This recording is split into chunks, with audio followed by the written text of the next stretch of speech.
আমার বাপ নেই, মা নাই। আমার মা বাবা যে দেখবে ঈদের দিন আমাদের টাকা দিলেন, আমরা ঈদ করলাম মানি। 1 বছর আগে আমেনার জন্মের সময় মায়ের মৃত্যু হয়।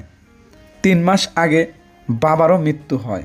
ছোট বোন ও সংসারের দায়িত্ব 3য় শ্রেণীর শিক্ষার্থী সুমাইয়ার কাঁধে। ঘুম থেকে উঠে লেখাপড়ার পাশাপাশি ছোট বোনের সুজি বানানো, খাওয়ানো সব কিছুই তাকে নিজ হাতে করতে হয়। অভাবে দুধ কেনা হয় না, বেশিরভাগ সময় সুজি মিশ্রি পানি খাওয়ায় ছোট বোন আমেনাকে। 12 বছরের বড় ভাই সোহাগ বুদ্ধি কম হয়, লেখাপড়া কোনো কিছু করতে পারে না। সারাটা সময় যেন আগলে রাখে মায়ের ভালোবাসা দিয়ে ছোট্ট সুমাইয়া। 72 বছরের বৃদ্ধ দাদা চলাফেরাও করতে পারে না, কাজও করতে পারে না। দাদির টুকটাক অন্যের বাড়িতে কাজ করে জানিয়ে আসে এবং প্রতিবেশীরা যা সাহায্য দেয় তাই দিয়ে চলে। আমাকে প্রতিবেশী চাল তুলে দিয়েছিল, চাল চাষি করে দিয়ে খাই। আমরা কি খাম? সবাই মা বাবা ঈদের দিন কাপড় চোপড় কিনে দেয়, আমাদের কিনে দেওয়ার মানুষ নাই। মাস 1 বছর ধরে মারা গেছে ছোট একটা বোন। আমার বাবা 3 মাস আগে মারা গেছে।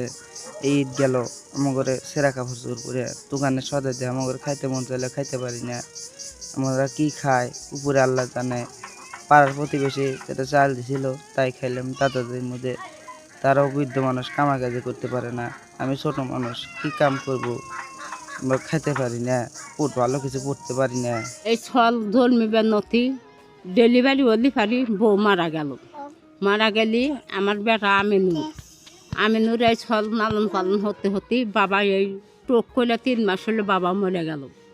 এক ছলের বয়স হলো 12 বছর, আর এক ছলের বয়স হলো 8 বছর, আর এক ছলের বয়স হলো 1 বছর। আমরা দুজন মানুষ বেদ্য, আমরা দুজন মানুষ কেবল চলি, এই ছল পালে কেবল বাঁচাই, কেবল চলি। উপর আল্লাহ ভালো জানে।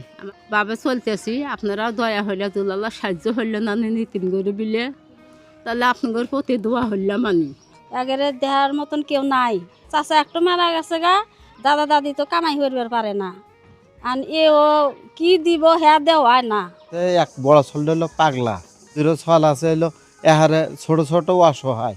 তাকে দেহার মধ্যে কিছু পাড়ার মধ্যে নাই, আমরা চাল ডাল তুলে আমরা দিচ্ছি, তাই খাইতে ধান। আমিনুল ভাই যে মারা গেছে, ওনার সন্তান আছে 3টা, 2টা মেয়ে 1টা ছেলে। তো এদের ইনকাম করার কেউ নাই। দাদা দাদি আছে বৃদ্ধ, এদের এখানে কিছু খায় এবং আশেপাশের গ্রাম থেকে ময়মুরব্বীরা যারা ছিল তারা চাউল তুলে ঈদের সময় খাওয়াইছে।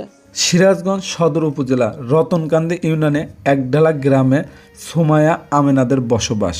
সব মিলে 1,30,000 টাকার মতো। এই জন্য দেশ এবং দেশের বাইরে থেকে সকল মানবিক ভাই বোন সাহায্যের হাত বাড়িয়ে দেবেন।